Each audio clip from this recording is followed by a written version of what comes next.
Hello বন্ধুরা, সবাই কেমন আছেন? আশা করি ভালোই আছেন। আজকে আপনাদের নিয়ে আসলাম এমন একটা জায়গায়, স্মৃতির চরণ সেই জায়গাটা। আপনাদের এখানে নিয়ে আসার উদ্দেশ্য হলো, আমি এখানে আমার অনেক অনেক স্মৃতি আছে এখানের ভিতরে। তারপরে আমাদের বাংলাদেশ চলচ্চিত্রের অসংখ্য নায়ক নায়িকা, সালমান শাহ থেকে শুরু করে শাবানা, জসিম, আলমগীর, বিভিন্ন নায়ক নায়িকার এখানে স্মৃতি রয়ে গেছে, হাজারো স্মৃতি। এই সেই গাজীপুর জেলায় মাস্টারবাড়ি খামারবাড়ি বলা হয় এটা। এই খামারবাড়িতে কত না শুটিং, কত না স্মৃতি, কত না আনন্দময় করেছিলাম এই সেই মাস্টারবাড়ি।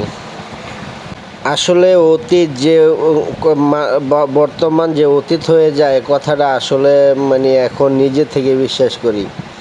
এই যে জায়গাগুলো দেখতেছেন, অসংখ্য সিনেমাতে আপনারা এই জায়গাটা দেখতে পাচ্ছেন। এই বাড়িটা সালমান শাহ থেকে শুরু করে বাপ্পারা, জমর সানি, মান্না, সাকিব খান, বর্তমান সাকিব খানেতে শুরু করে সবাই এখানে, আমরা সবাই এখানে গানের, নাটক, সিনেমার কাজ করছি।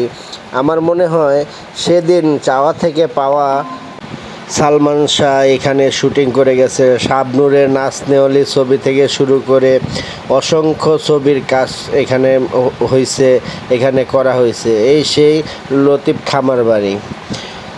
চাওয়া থেকে পাওয়া গানটা সম্পূর্ণ এখানে হয়েছে। ও সাথীরে যেও না কখনো দূরে, তোমারই প্রাণে আমারই এই প্রাণ, তুমি ছাড়া বাঁচি কী করে, এই গানটাও এখানে করা হয়েছিল। এই সেই লতিফ খামারবাড়ি। এই জায়গাটা যে কত কত না ফেরার দেশে চলে যাওয়া নায়ক নায়িকা, বর্তমান নায়ক নায়িকা যারা আছে, 90 দশকেতে শুরু করে সবাই এখানে শুটিং করেছি আমরা।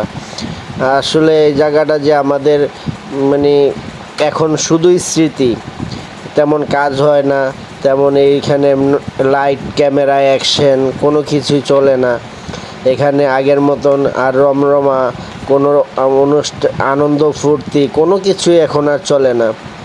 এখন আর প্রডিউসার ডিরেক্টররা এখানে সময় ধরে বসে থাকে না নায়ক নায়িকাদের জন্য। এই যে জায়গাটা দেখতেছেন, এখানে মেয়েদে চাওয়া থেকে পাওয়া ছবি শুটিং করেছিল, তার স্বপ্নের ঠিকানা ছবি শুটিং করেছিল। ও সাথী রে যেও না কখনো দূরে, তোমারই প্রাণে আমারই এই প্রাণ, তুমি ছাড়া বাঁচি কি করে। মনে হয় এখনও সেই সালমান শাহর এখনও মনে হয় শুটিংয়ের জন্য চেয়ার নিয়ে বসে আছে, শুটিং করবে।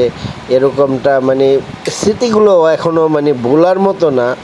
এত সুন্দর, এত গুছানো একটা পরিবেশ, পরিবারের মতন আমরা ছিলাম এখানে সবাই। আসলে কালের পরিবর্তনে আস্তে আস্তে সবাই যার যার মতন করে ফেলে আসা দিনগুলোকে মনে করি, কিন্তু আর ফেলে আসা দিনগুলো কাছে ফিরে যেতে পারি না। অতীত এখন শুধু আমাদের কল্পনাই থেকে যায়, বাস্তবতা আর হচ্ছে না। হঠাৎ করে গাজীপুর দিয়ে যাচ্ছিলাম, তো লতিফ খামারবাড়ি দেখে নিজের মনটাকে আর ধরে রাখতে পারলাম না।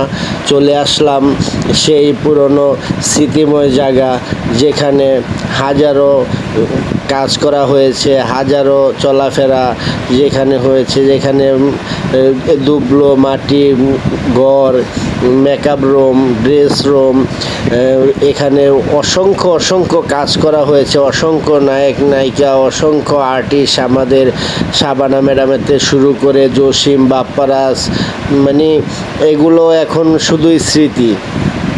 যাই হোক, এখন নাকি লতিফ খামারবাড়িতে পাবলিক প্লেসের জন্য সবাই ঘুরতে আসতে পারবেন।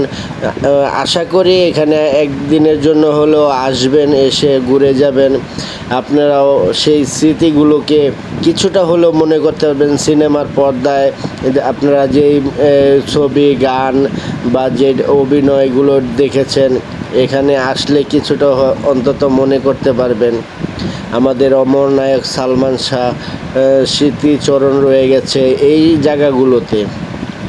এখানে এখনও মনে হয় যে সবাই মিলে আমরা কাজ করছি, ঘোরাফেরা করছি, গল্প করছি, খাওয়া দাওয়া একসাথে, আড্ডা মারা, রাতের পর রাত, দিনের পর দিন কেটে গেল আমাদের এই লতিফ খামার বাড়িতে। যাই হোক, যতটুকু পেরেছি আপনাদের ঘুরিয়ে দেখানোর চেষ্টা করেছি। আপনারা নিজেরা আসেন, দেখেন, ঘুরেন, একটা অন্যরকম ফিল পাওয়া যায়, অন্যরকম একটা পরিবেশ, অন্যরকম একটা আনন্দ এখানে উপভোগ করতে পারবেন। বাচ্চা কাচ্চা নিয়ে আসলেও এখানে ঘুরতে পারবেন। আজকের মতন এই পর্যন্তই। সবাই ভালো থাকবেন, সুস্থ থাকবেন। আল্লাহ হাফেজ। আসসালামু আলাইকুম।